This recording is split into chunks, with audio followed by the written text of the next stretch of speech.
এই জাদুবিদ্যা সত্য।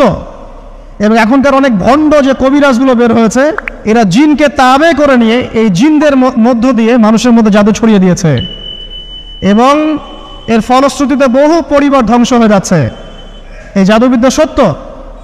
আরো একটা জিনিস সত্য, নবী সাল্লাল্লাহু আলাইহি ওয়াসাল্লাম বলেছেন ইন্না আইনাল হক, চোখের নজর সত্য। নবী করিম সাল্লাল্লাহু আলাইহি ওয়াসাল্লাম বলেছেন চোখের বদনজর সত্য। এই যে আমরা বলি ফেসবুকে এত বেশি ছবি দিয়েন না ভাই, ছবি তুলেন না, ছবি তুলেন না, বারবার যে বলি নিষেধ করি, কারণ কি জানেন? একটাই কারণ, বিকজ চোখ লাগাটা সত্য। মানুষের চোখ লাগে, এই কথা শুনলে অনেক মজুমদাররা হাসবে না? কথা বুঝতে পারেন নাই? কিন্তু এটা সত্য, কারণ নবী করিম সাল্লাল্লাহু আলাইহি ওয়াসাল্লাম যা বলেছেন সাদাকাল্লাহু ওয়া সাদাকা রাসূলুহুল কারীম, নবী যা বলেছেন, আল্লাহ যা বলেছেন চিরায়ত সত্য, এর বাইরে কোনো সত্য আছে?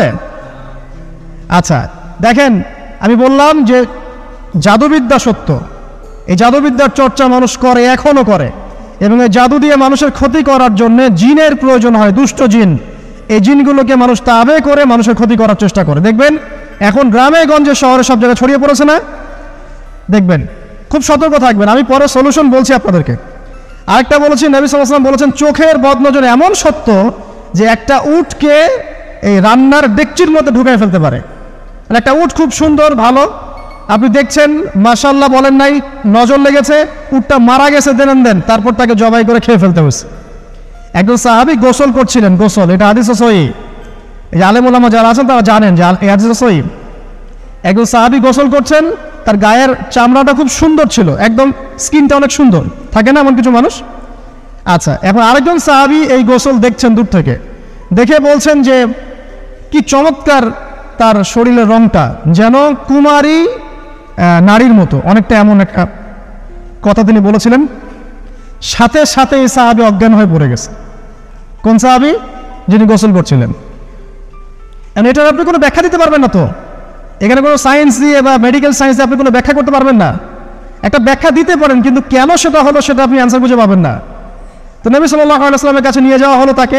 তিনি বললেন যে এই ব্যক্তির ব্যাপারে কি কেউ ভালো মন্দ কিছু বলেছিল? তখন একজন সাহাবী বলেন হ্যাঁ, অমুকে বলেছে এর স্কিনটা অনেক সুন্দর, তো ওকে ডেকে নিয়ে আসুন। ওকে ডেকে আনা হলো। ডেকে আনার পর নবীজি তাকে অনেক শাসালেন, তোমরা তোমাদের ভাইদেরকে কি মেরে ফেলতে চাও? তখন এই সাহাবী তো অবাক, আমি আবার কখন মারতে চাইলাম ইয়া রাসূলুল্লাহ? আমি তো মারতে চাই নাই, আমি তো খালি বলেছি যে তার গায়ের রংটা অনেক সুন্দর। তখন তিনি বললেন, কেন তুমি সুবহানাল্লাহ বললে না, কেন তুমি মাশাআল্লাহ বললে না? যখন মাশাআল্লাহ বলবেন, সুবহানাল্লাহ বলবেন, নজরটা লাগবে না। আর যখন আপনি মাশাআল্লাহ বলবেন না, সুবহানাল্লাহ বলবেন না, দেখবেন নজর লেগে গেছে। আপনি বিশ্বাস করেন ব্যবসা খুব ভালো চলছে, মানুষ বললো যে বাহ তোর তো ব্যবসা হেভি, লালে লাল শাহজালাল, ঠিক আছে, দেখবেন আপনার কেনা বেচা বন্ধ হয়ে গেছে। এরকম হবে, আমার কথাটা বিশ্বাস করেন। এটা কিন্তু সায়েন্স প্রমাণ করতে পারবেন না, আল্লাহ এবং তার রাসূল বলেছেন, তার উপরে কোনো সত্য নেই। আছে সূরা কাহফ 29 নম্বর আয়াত পড়ে দেখেন, আল্লাহ পাক বলছেন ওয়াকুলিল হাক্কু মির রাব্বিকুম, সত্য সেটাই যা তোমার রবের পক্ষ থেকে আসে।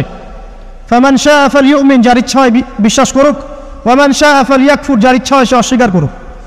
এই কারণে আমরা বলি ফেসবুকে এত বেশি ছবি দেওয়া, এই আই ওয়াশ করা, যে শো ডাউন করা, হ্যাঁ, ইসলামের কিছু কাজ করলেন একদম মানুষকে না দেখাইতে পারলে ঘুম হচ্ছে না, এগুলো বন্ধ করেন, এগুলো বন্ধ করে দেন আল্লাহর ওয়াস্তে। অফলাইনে কাজ করেন, নিজেকে গোপন করার চেষ্টা করেন।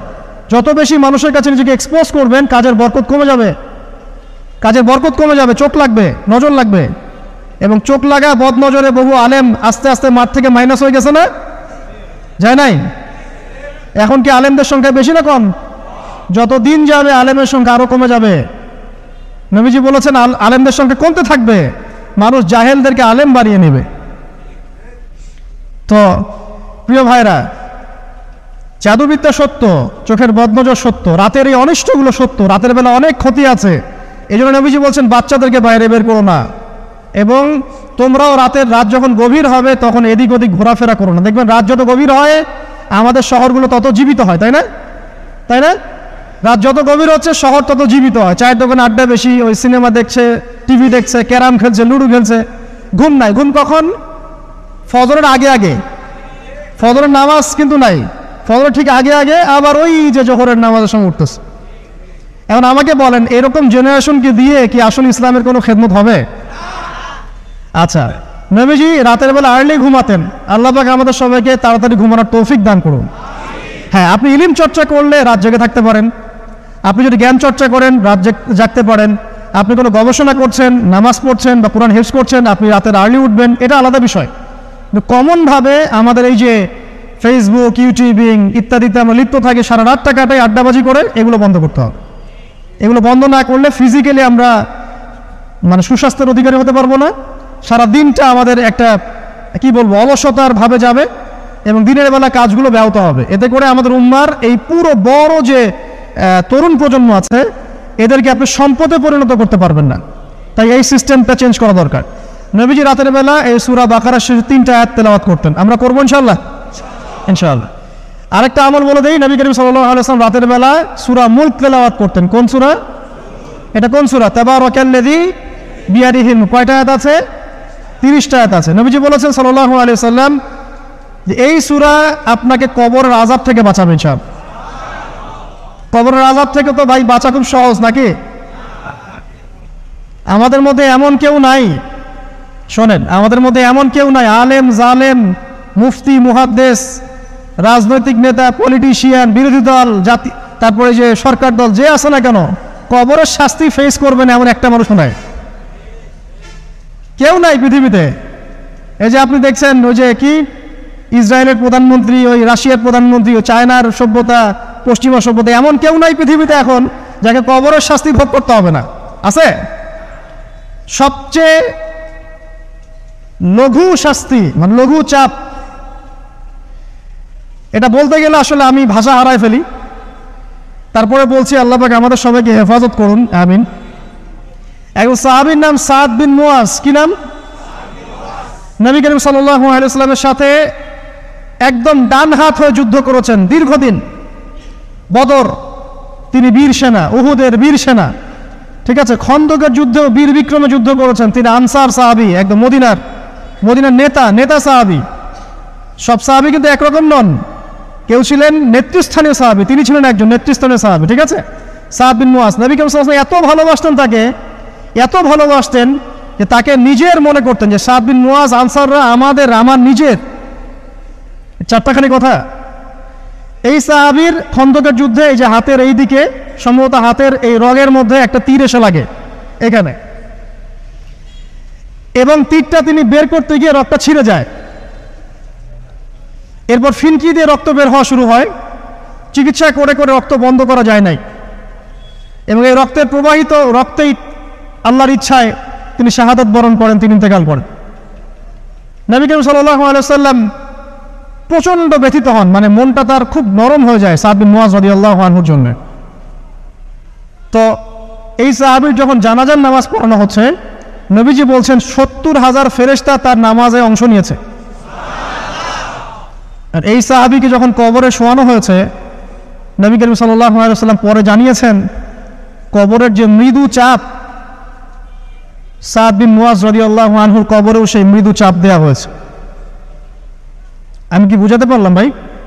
আমাদের কোনো দাম আছে এখনকার পলিটিশিয়ানদের কোনো দাম আছে? এখনকার সমাজ নেতার কোনো দাম আছে? এখনকার সুদখোরদের কোনো দাম আছে? এই ঘুষখোর দুর্নীতিবাজদের কোনো দাম আছে? আমরা যারা কাঠমোল্লা হয়ে আছি আমাদের কোনো দাম আছে? সাদ বিন মুআজ রাদিয়াল্লাহু আনহু যদি কবরের শাস্তি তাকে না ছাড়ে, প্রশ্নোত্তর পর্ব তাকে না ছাড়ে, আমরা পার পাবো? নবী করিম সাল্লাল্লাহু আলাইহি ওয়াসাল্লাম বলছেন সূরা মুলক তেলাওয়াত করো রাতের বেলা, ইনশাআল্লাহ সূরা মুলকের তেলাওয়াত কবরের আযাব থেকে তোমাকে বাঁচান। আর আমাদের তো ভাই কবরে সবাই সাথে যাবে না, গার্লফ্রেন্ড যাবে না, বাপ মা ভাই বোন সবাই যাবে না। একজন ব্যক্তি সুদ খাচ্ছে, জিজ্ঞাসা করে দেখেন কেন খায়, বলবে তার সন্তানের জন্য খায়, তার বউয়ের জন্য খায়, তার মা বাবাকে দেখতে হবে তাই খায়, তাই না? একজন ব্যক্তি ঘুষ খায়, বলবে আমার পরিবারের জন্য খাই। একজন দুর্নীতি করছে, পুকুর চুরি করছে, বলবে দুর্নীতি করছে আমার পরিবারের জন্য খাই, পরিবার ভালো থাকবে। সবার একই এক্সকিউজ যে পরিবার যেন ভালো থাকে, আমার সন্তানরা যেন ভালো থাকে, আগামী প্রজন্মের জন্য কিছু রেখে যেতে পারি, তাই না? এরকম একটা মানুষও কি আপনার সাথে কবরে যাবে? আর এই বোকা মানুষ কেন বোঝে না যে আপনার কবরে আপনাকেই যেতে হবে? তাহলে আপনি কি কারণে, অন্যের কারণে নিজের পরকাল নষ্ট করছেন? অন্যের সুখের জন্য আপনি আপনার পরকাল নষ্ট করছেন? সুদ খাচ্ছেন, দিব্যি মায়ের সাথে জেনা করছেন। আপনাদের এলাকায় নাকি সুদের সমস্যা অনেক বেশি। কয়েকটা হাদিস বলে দেই। আমি ওদেরকে আক্রমণ করতে আসি নাই, আমি শুধু তাদেরকে 3টা হাদিস শোনাতে এসেছি। 1 নম্বর হাদিস শোনেন। আল্লাহর নবী মুহাম্মদ সাল্লাল্লাহু আলাইহি ওয়াসাল্লাম বলেছেন, সুদের পাপের 73টা শাখা আছে। কয়টা? কোন হাদিসে 70টাও আছে, কোন হাদিসে 73টা আছে। বলছেন যে সবচেয়ে নিচের শাখাটা হচ্ছে, সুদের পাপের সবচেয়ে নিচের শাখা হচ্ছে যে যেন কোনো ব্যক্তি তার মাকে রেপ করলো, তার মাকে ধর্ষণ করলো। 1 দিরহাম যে ব্যক্তি সুদ খায়, সহিহ বুখারীতে আরেকটা হাদিস এসেছে, সে যেন 36টা মেয়েকে ধর্ষণ করলো। আর আমি একটা কথা বানায় বলছি না, যদি বিশ্বাস না হয় কওমি মাদ্রাসা আছে, আলেম ওলামা আছে, গিয়ে বুখারী খুলতে বলেন, পড়তে বলেন, খালি একবার পড়তে বলেন, দেখেন যদি না থাকে তাহলে আমাকে এর সাথে থাপ্পড় দিয়ে দেয়। যদি না থাকে হাদিস এটা, তাহলে আমার গালে একটা থাপ্পড় দিয়ে যায়। আর যদি থাকে তাহলে আল্লাহর রাস্তায় সুদ খাওয়া ছেড়ে দেন। কোনটা করবেন? চ্যালেঞ্জ করবেন? নবীজি বলেছেন, 1টা দিরহাম যে ব্যক্তি সুদ খায়, দিরহাম মানে কি? রৌপ্য মুদ্রা। এটা এখন দেখতে পারবেন না, জাদুঘরে আছে।